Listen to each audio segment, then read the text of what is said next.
আসসালামু আলাইকুম ওরহমতুল্লাহি ওয়াবারকাতু। সম্মানিত প্রিয় উপস্থিতবৃন্দ, আজকে আমরা আলোচনা করব যে দোয়া পাঠ করলে, যে আয়াত পাঠ করলে আল্লাহ সুবহানাহু ওয়া তাআলা মনের আশা পূরণ করে দেন। এমনই একটা আমল আজকে এই ভিডিওতে শেয়ার করব, বিশেষ করে রমজানের মধ্যে, এবং আসরের নামাজের পরে এই আমলটা করবেন। রাসূল পাক সাল্লাল্লাহু আলাইহি ওয়াসাল্লাম এই সূরাটা, যেটা বর্তমানে আপনি দেখতে পাচ্ছেন, সূরাতু আন-নাবা মাক্কিয়া, এই আয়াত আল্লাহ রাসূল সাল্লাল্লাহু আলাইহি ওয়াসাল্লাম খুব মহব্বত করে প্রত্যেক দিন আসরের পরে পাঠ করতেন। এই আমলটা কোনো ব্যক্তি যদি সারা জীবন কন্টিনিউ করতে পারে, আল্লাহ পাক তার খায়েরের ফায়সালা করেন, তার জীবনকে রাহমাত এবং বারাকাত দিয়ে ভরপুর করে দেন। সুবহানাল্লাহ। তো বিশেষ করে রমজান মাসে আমলটা অত্যন্ত গুরুত্বপূর্ণ। আমি সেই দোয়াটা, সেই আয়াতটা পাঠ করছি, মনোযোগ দিয়ে শুনবেন। যারা ভালো রেজাল্ট চান তারা অধিকাংশ সময় এই সূরা অনুযায়ী আমল করবেন। প্রত্যেক দিন একবার করে শুনবেন, যতদিন বাঁচেন বরকত দিয়ে ভরে যাবে ইনশাআল্লাহ আপনার জীবন। আমি তেলাওয়াত শুরু করছি। আউযু বিল্লাহি মিনাশ শাইতানির রাজীম। বিসমিল্লাহির রহমানির রহিম। আম্মা ইয়াতাসাআলুন আনিন নাবাইল আযীম الذي هم فيه مختلفون كلا سيعلمون ثم كلا سيعلمون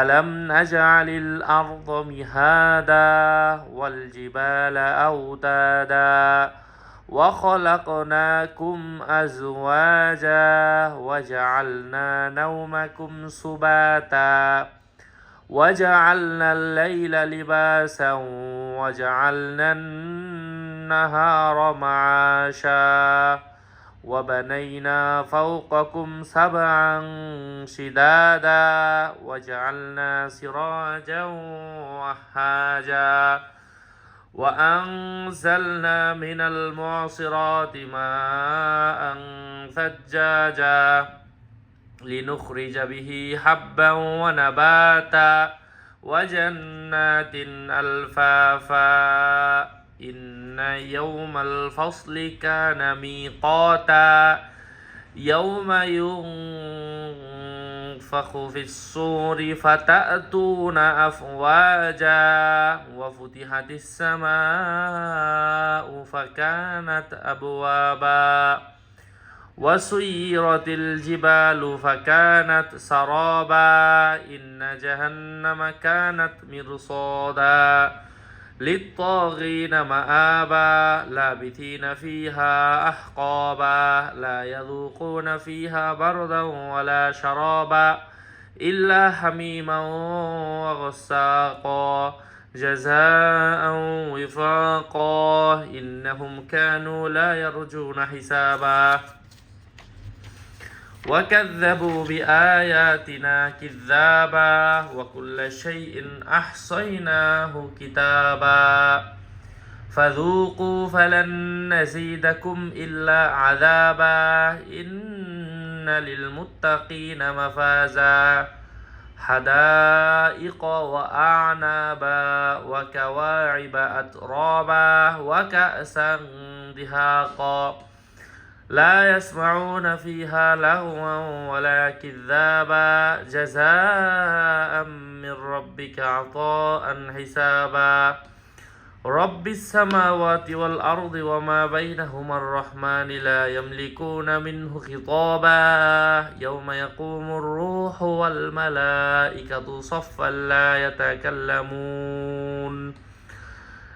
يتكلمون إلا من أذن له الرحمن وقال صوابا ذلك اليوم الحق فمن شاء اتخذ إلى ربه مآبا إنا أنذرناكم عذابا قريبا يوم ينظر المرء ما قدمت يداه